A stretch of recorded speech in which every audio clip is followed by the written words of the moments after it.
আসসালামু আলাইকুম প্রিয় ভিউয়ার্স, ফরেস্টার ব্লগে আপনাদের স্বাগতম। আরও একটি নতুন ভিডিও নিয়ে আসলাম আপনাদের মাঝে। আজকের ভিডিওটা নাটোরের উত্তরা গণভবনকে নিয়ে। এই গণভবনের মধ্যে কি কি দর্শনীয় স্থান আছে এগুলো তুলে ধরবো আজকের এই ভিডিওর মাধ্যমে। পুরো ভিডিও দেখার জন্য আমাদের সাথে থাকবেন। এখানে আমরা কিছু ছবি তুলে নিলাম।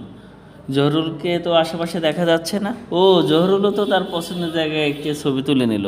এখানে আরও কে কে দর্শনীয় স্থান আছে দেখাবো, তো চলুন দেখা যাক।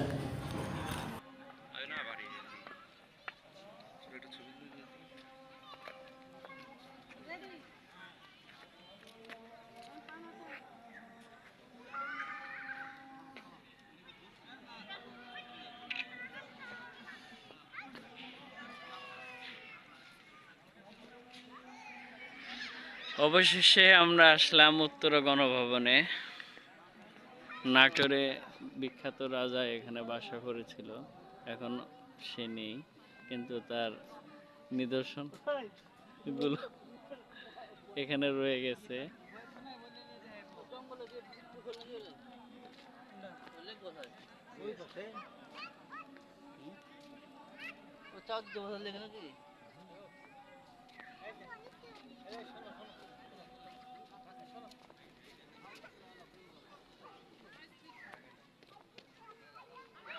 প্রাচীন আমলের সেই সৌন্দর্য এখনো আমরা দেখতে পাচ্ছি।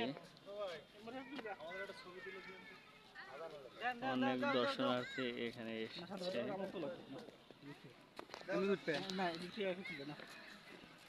আমার সাথে আমার কলিগরা এসেছে, তারা একাই ছবি তুলে শেষ করে দিচ্ছে, আমাকে ছবি তোলার চান্সই দিচ্ছে না। বিভিন্ন একজন ছবি তুলতেছে আর একজন ছবি দেখেন। অনেক সুন্দর একটা জায়গা, না আসলে বুঝতে পারবেন না কত সুন্দর। স্টপ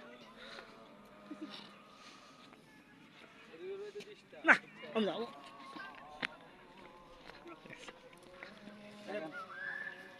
পোস্ট নিয়ে কিন্তু পয়সা আছে,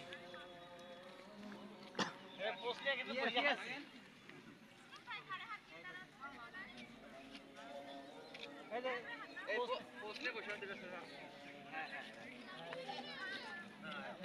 এখন আমরা দেখাবো উত্তর গণভবনে রানের ঘাট। আপনারা দেখতে পাচ্ছেন রানের ঘাট উত্তর গণভবনে। এখানে তৎকালীন যে রানী ছিল সে এখানে গোসল করত। অনেক বড়, নাম ছিল রুবেল, হয়ে গেছে রুবিলা। এই সেই রুবিলা যে কিনা রাজার প্রেমে মুগ্ধ ছিল। এই না, আরে ভাই ব্লগ করতে বউই নিয়ে আইবো, নিয়ে দেবে যে রানী ঘাট গেছিলাম, তোমার জন্য ঘাট নিয়ে চলে এসেছে।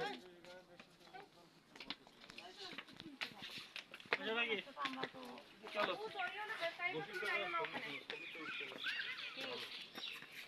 বললাম যে দুজন দুই পাশে বসা একটা ছবি তুলুক। ওই যে তুমি যাও, তোমার দেখা লাগে না, আমরা দুজন দেখা।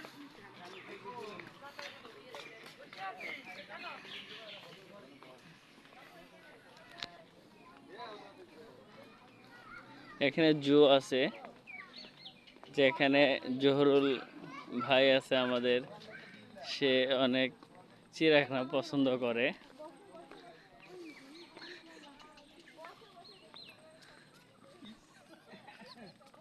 একটা মিয়াকে পছন্দ করি, ঠিক আছে, মিয়া তো শুধু খালি পাছাই দেখতেছি।